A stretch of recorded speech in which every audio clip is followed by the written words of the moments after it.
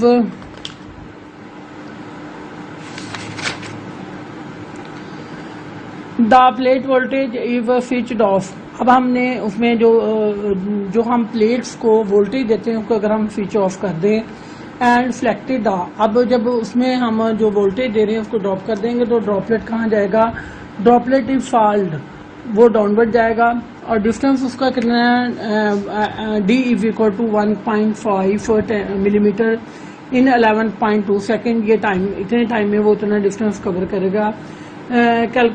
Given that the density of the oil used is, अब उसकी density कितनी है, 900 kg मीटर क्यूब है। और viscosity of air at laboratory temperature is equal to 1.80 × 10⁻⁻8 newton second per metre square. Calculate the, हमने क्या calculate करना है, mass and charge on the droplet. दो चीजें हमने कैलकुलेट करनी है। तो इसमें हमारे पास पहले तो डिस्टेंस दिया हुआ दो प्लेट्स के दरमियान कितना है, 5.00 मिलीमीटर। मिलीमीटर को हमने किसमें कन्वर्ट किया, मीटर में, वो हमारे पास आएगा 10⁻³ अगला हमारे पास वोल्टेज है, वो कितनी है, 780 वोल्ट है। डिस्टेंस, अब ये distance covered by the drop ने जब हमने प्लेट को जो वोल्टेज दे रही थी उसको ऑफ किया है, तो अब ड्रॉप ने जो डिस्टेंस कवर किया है D is equal to 1.0 × 10⁻³ metre. वो मिलीमीटर में थी, उसको हमने मीटर में कन्वर्ट कर लिया। अब वो टाइम जो उसने लिया नीचे की तरफ जाने के लिए उसको 11.2 मीटर पर सेकेंड है। डेंसिटी हमारे पास कितनी है, 900 kg मीटर पर सेकेंड है। ईटा हमारे पास उन्होंने दिया हुआ है 1.5 × 10⁻⁵ न्यूटन मीटर स्क्वायर, न्यूटन पर मीटर स्क्वायर और सेकेंड। अब मास हमने फाइंड आउट करना है, चार्ज हमने फाइंड आउट करना है। हमें पता है डेंसिटी किसके होती है, मास इंटू वॉल्यूम। अब मास किसके इक्वल होगा, वॉल्यूम इंटू डेंसिटी। अब वॉल्यूम ऑफ फेयर किसके इक्वल होता है, 4/3 पाई r³ रो। और जो हमने क्यू फाइंड आउट करना है उसका फार्मूला हम पहले भी निकाल चुके हैं, mg/d/v। अब पहले हमने इसका मास फाइंड आउट करना है, जिसके लिए हमें किसकी जरूरत है, रेडियस की। रेडियस जो हमने फाइंड आउट करना है, हमने स्फेरिकल बॉडी का ये फार्मूला है हमारे पास, r is equal to 9/2 eta VT rho GT। अब हमें पहले क्या किसको फाइंड आउट करना है, VT को। V2 को फाइंड आउट करने के लिए हमारे पास रिलेशन है F is equal to V into T और VT is equal to F/T। F हमारे पास ये distance covered by the drop वो वाला आएगा, वो कितना था, 1.5 × 10⁻³ -3 डिवाइडेड बाय 11.2। इसको हमने कैलकुलेट किया तो हमारे पास ये वेलोसिटी आ गई 1.34 10⁻⁴ मीटर पर सेकेंड। अब इसको हमने इस इक्वेशन में पुट कर दिया आर की वैल्यू में। अब बाकी हमारे पास ईटा की वैल्यू है, रो की है, जी की वैल्यू, ये सारी कांस्टेंट उन्होंने वैल्यूज दी हुई है, वो है 9/2 इंटू ईटा की वैल्यू हमारे पास है 1.0 10⁻⁵ और इंटू 1.34 ये हमने वेलोसिटी की वैल्यू निकाली है, वो है 1.34 इन 10⁻³ और नीचे हमारे पास क्या है 900 इंटू 9.8। अब इन सबको मल्टीप्लाई करने से हमारे पास क्या आ जाएगा, हमारे पास वैल्यू आ जाएगी क्या आ जाएगी हमारे पास ये values R is equal to, उनको कैलकुलेट किया तो हमारे पास 2.1816 10⁻⁸ और डिवाइडेड बाय 17640। अब इसको डिवाइड करने से हमारे पास आ गया 1.224 10⁻⁻12। अब इसको हमने जो इसका अंडर रूट लिया तो हमारे पास क्या आ गया 1.10 इन 10⁻⁻6 मीटर। अब इसको हमने इस फार्मूले में पुट कर दिया m is equal to 4/3 pi r³ into rho. अब इसकी वैल्यूज पुट कर दें तो हमारे पास क्या आएगा 4/3 इंटू 3.14 इंटू 1.35। इसका स्क्वायर हमने निकाल लिया, क्यूब निकाल लिया तो ये निकला है 1.35 इन 10⁻⁻18 इंटू 900। अब इसको कैलकुलेट कर लिया तो हमारे पास ये आएगा 15293 10⁻⁻18 और सबको करने के बाद हमारे पास मास की वैल्यू हो गई 5.09 10⁻⁻15 kg। अब हमने क्या फाइंड आउट, ये तो हमारे पास मास की वैल्यू हो गई। अब हमने क्या फाइंड आउट करना है इसका चार्ज। तो हमारे पास चार्ज क्या है, ये हमने इस इक्वेशन में पुट करना है।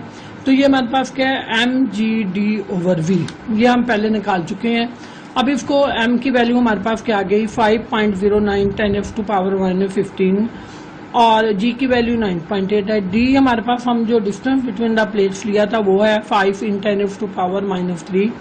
इसको हमने वोल्टेज हमारे पास कितनी थी 780, उस पर डिवाइड करने के बाद हमारे पास आ गया 249.41 10⁻⁻18 और डिवाइडेड बाय 780।